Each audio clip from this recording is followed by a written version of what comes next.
Dios les bendiga, hermanos. Quiero invitarles a buscar en sus Biblias en Primero de Reyes capítulo 17 y vamos a leer desde el versículo 1 en adelante.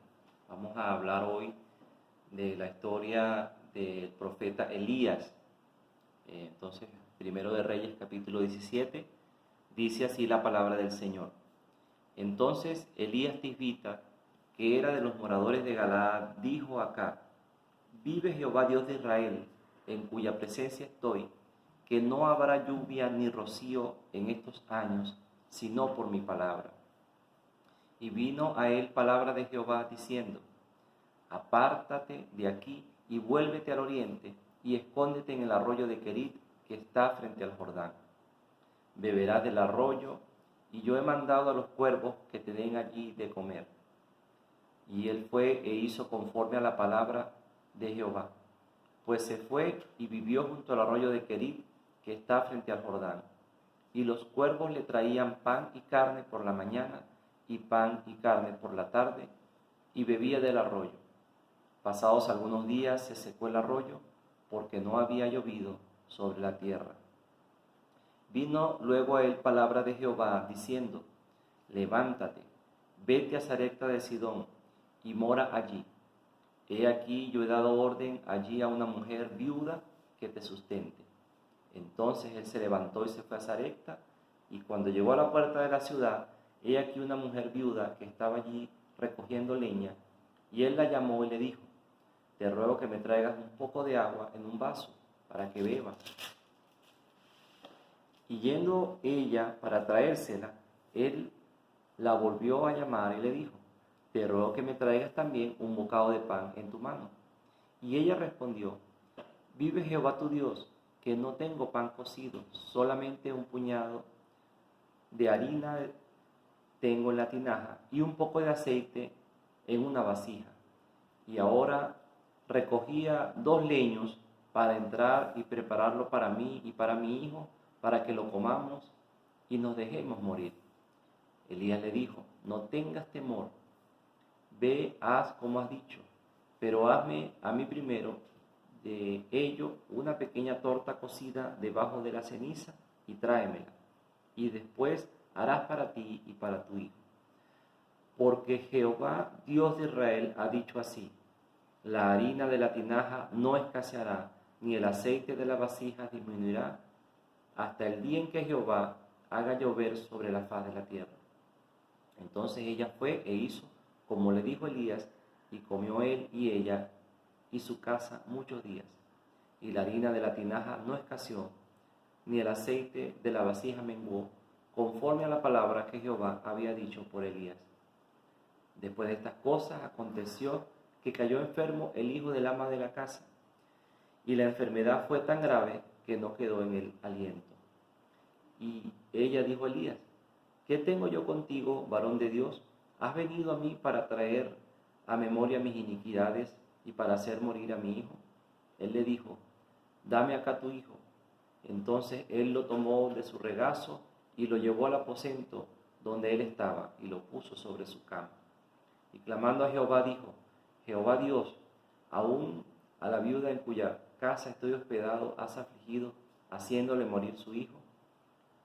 Y se tendió sobre el niño 3 veces y clamó a Jehová y dijo: Jehová Dios mío, te ruego que hagas volver el alma de este niño a él. Y Jehová oyó la voz de Elías, y el alma del niño volvió a él y revivió.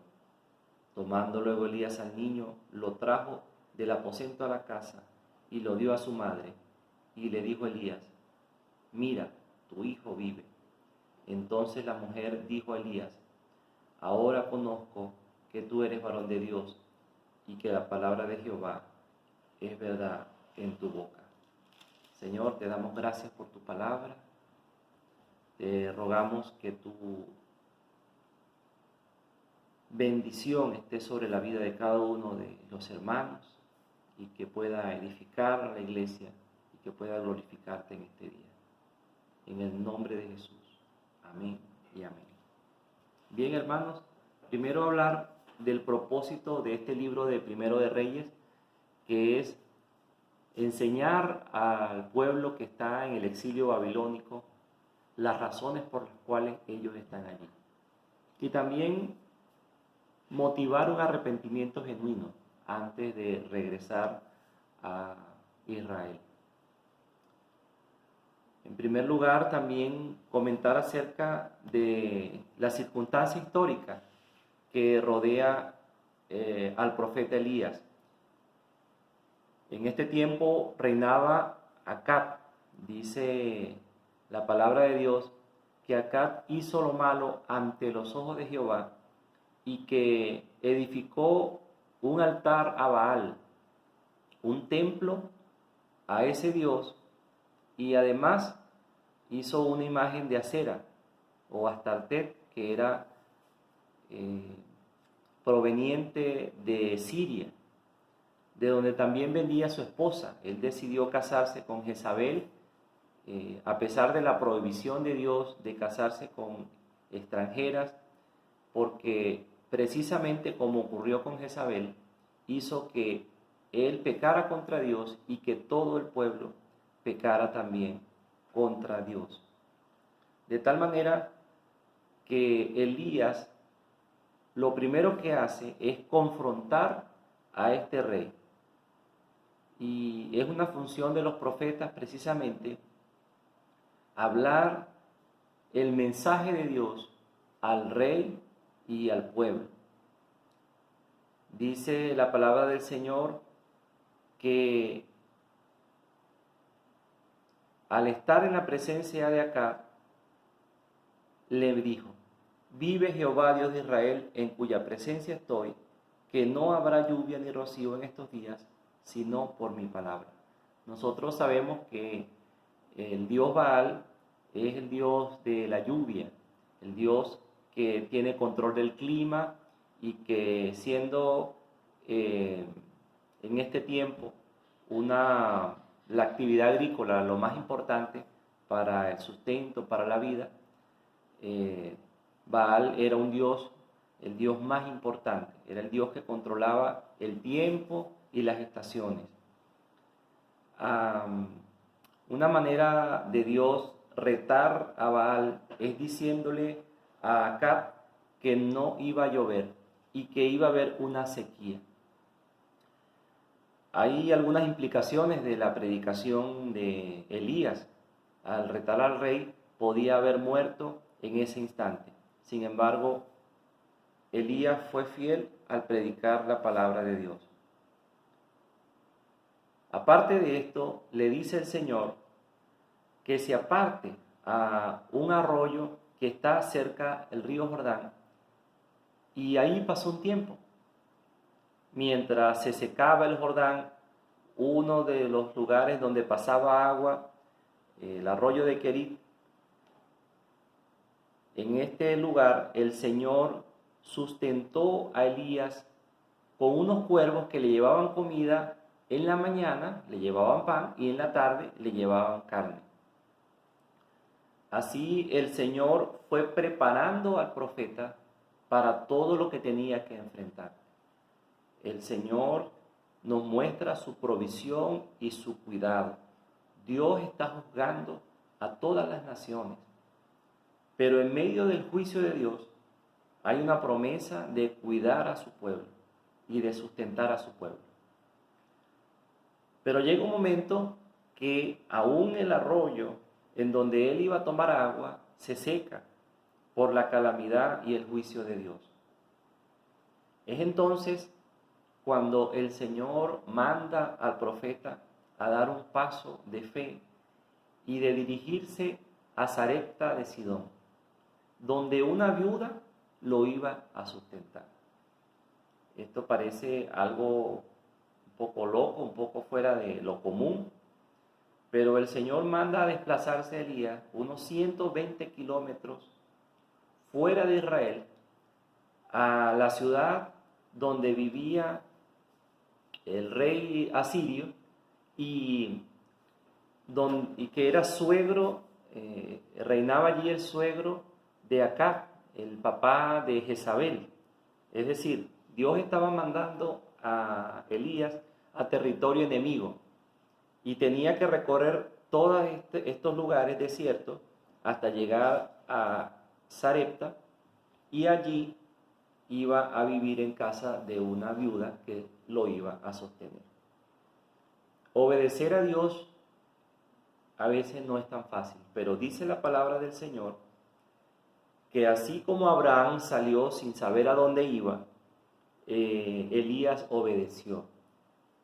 Y de esta manera pudo bendecir a esta extranjera que tenía un hijo y también ser bendecido por Dios y proclamar la palabra del Señor aún en este lugar. Dice que al llegar al lugar, Elías se consigue a la mujer que va a buscar leña y le dice, dame agua. La mujer se detiene para darle agua y luego él, antes de que ella termine de ir a buscar el agua, le dice que le dé pan. La mujer le comenta que le queda solamente un poquito de harina y aceite, que lo iba a cocinar y se iba a echar a morir con su hijo. Es una situación de escasez terrible que estaba viviendo toda la población. Nosotros podemos entender en estos tiempos que hemos vivido como país que solamente la mano de Dios nos ha sostenido y que muchas veces nosotros en nuestras alacenas, en nuestros hogares, quizá un día decimos, Señor, esto es lo que queda. Pero ciertamente, así como Dios preparó a Elías para que se desplazara a tanta distancia para proveer a esta mujer, así nosotros creemos que Dios prepara todas las cosas para que sus hijos puedan tener provisión. Y precisamente en esta circunstancia, el Señor a través de Elías da una promesa a esta familia, así como nos promete a nosotros hoy, a cada una de nuestras familias. Dice la palabra de Dios, porque Jehová, Dios de Israel, ha dicho así, la harina de la tinaja no escaseará, ni el aceite de la vasija disminuirá, hasta el día en que Jehová haga llover sobre la faz de la tierra. Así como Baal era Dios del viento, del clima, de la lluvia, así se le atribuía que era Dios de la provisión, de la comida.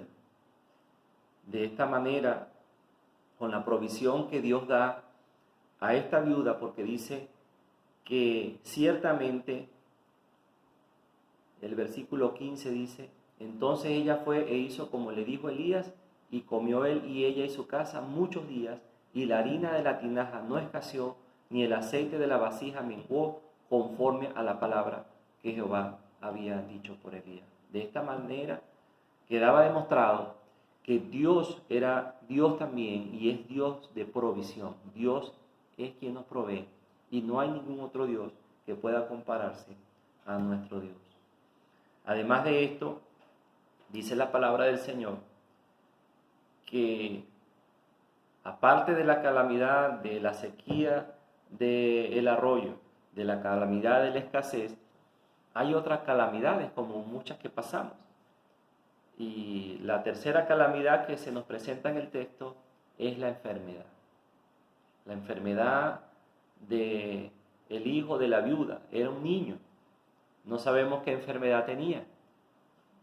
Ahorita nosotros estamos lidiando a nivel mundial con una enfermedad que se llama coronavirus.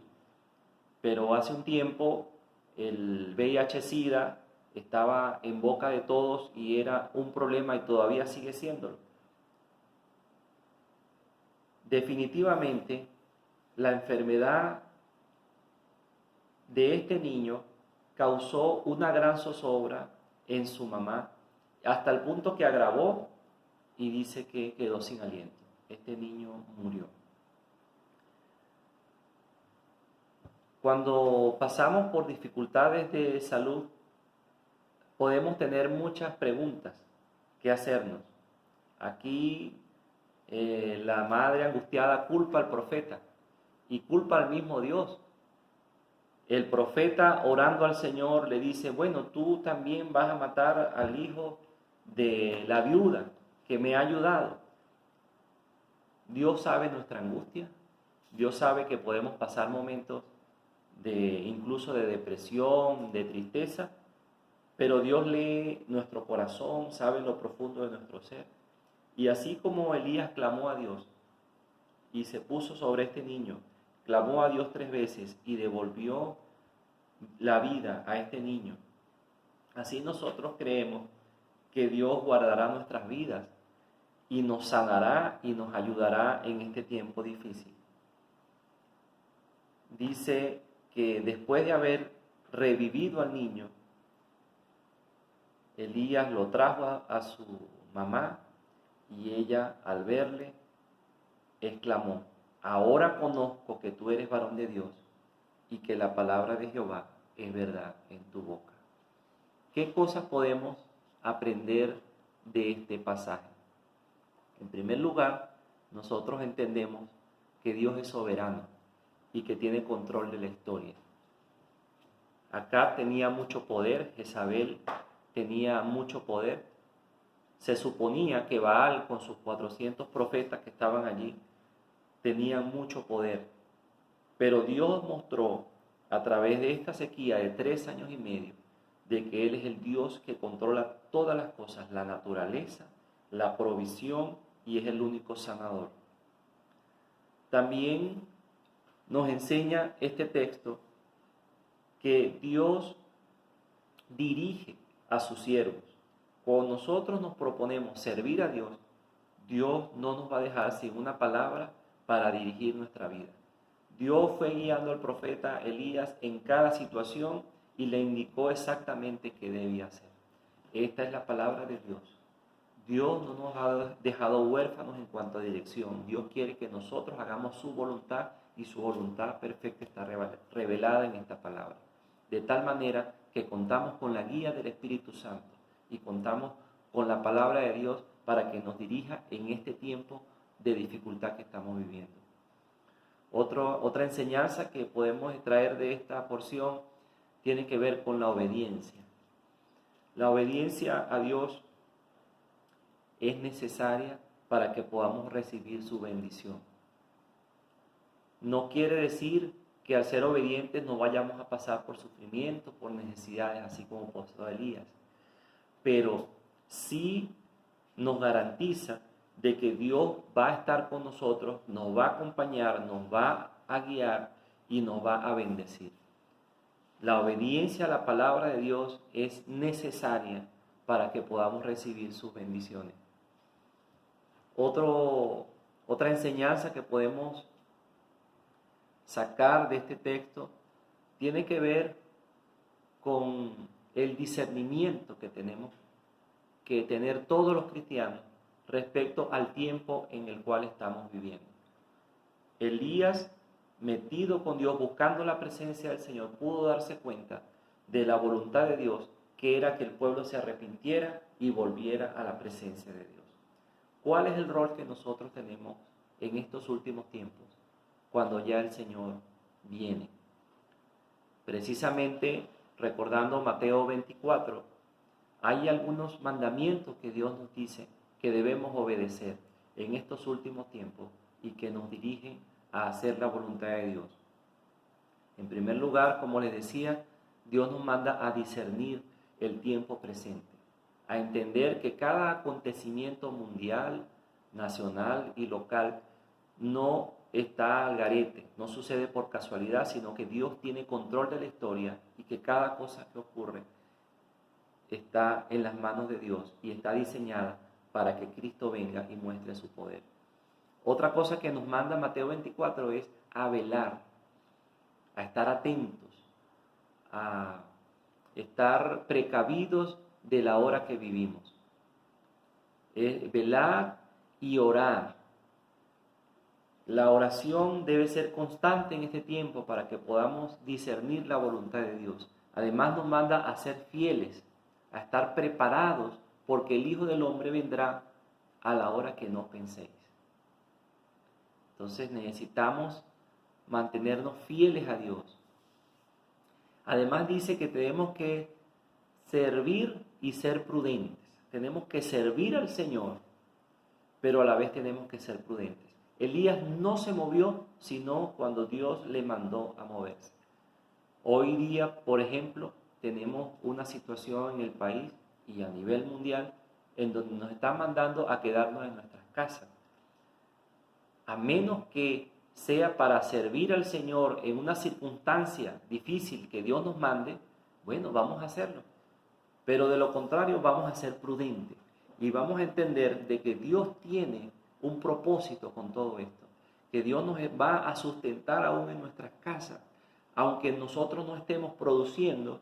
El Señor que hizo los cielos y la tierra y que es Señor de la historia, sabía que esta circunstancia iba a pasar. Él va a proveer, Él va a dirigir, Él va a ayudarnos y nos va a sacar victoriosos también de esta situación. Dios mandará ayuda de donde tenga que mandar y Dios traerá a cada hogar conforme a su palabra y conforme a la obediencia nuestra, su provisión en su tiempo. Que de repente no será como nosotros pensamos o de la manera que nosotros pensamos. ¿Quién iba a pensar que alguien iba a comer, que un cuervo le iba a llevar comida al profeta? O una viuda que no tenía nada. Pero el Señor, de donde no tenemos, de lo poquito que podamos tener, Dios es capaz de multiplicar y de ayudarnos a entender que Él es soberano y que solamente dependemos de Él. Quizás si llegara Elías donde una viuda rica con todas las cosas para provisión de 3 años y medio, la confianza en Dios no hubiese sido la misma. Pero Dios quiere que nosotros seamos procesados y entendamos que solamente Él es proveedor y que Él es quien nos sustenta. De tal manera que, para terminar, podemos decir, hermanos, que será predicado este evangelio del reino en todo el mundo para testimonio a todas las naciones y entonces vendrá el fin. Aquí en el libro de Reyes podemos notar que mucha gente no creyó en la palabra del profeta. Hubo confrontación a tal punto que en el monte Carmelo el Señor hizo descender fuego del cielo y quemó el altar donde estaba el carnero que había puesto Elías y mostró su poder. Y ahí fueron degollados 450 profetas de Baal. Y aún así, Dios mostrando su poder a través de detener la lluvia, a través de este fuego que descendió del cielo, aún así el rey Acab y su esposa no se arrepintieron y muchos del pueblo no se arrepintieron. La labor nuestra es predicar la palabra de Dios para testimonio, para arrepentimiento, pero para testimonio. Que el Señor permita que podamos entender cuál es su voluntad para nosotros en este tiempo, que Él es soberano, que tiene control de todas las cosas y que Él guardará a nuestros hijos. Nuestros hijos están en las poderosas manos de Dios. Nuestro sustento viene de Dios y será oportuno. Nuestra guía viene de Dios y está en su palabra y en la dirección del Espíritu Santo. Nuestra esperanza viene de Dios y Él no nos defrauda ni nos dejará avergonzados.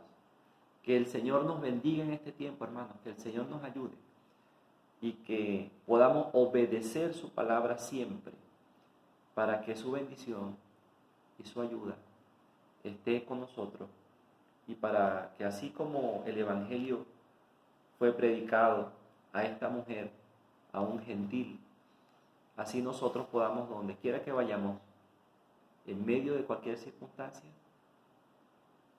predicar el Evangelio y que la gente pueda reconocer que nosotros venimos y somos de Dios y que la palabra de Dios es verdad en nuestra boca. Que el Señor les bendiga, hermanos.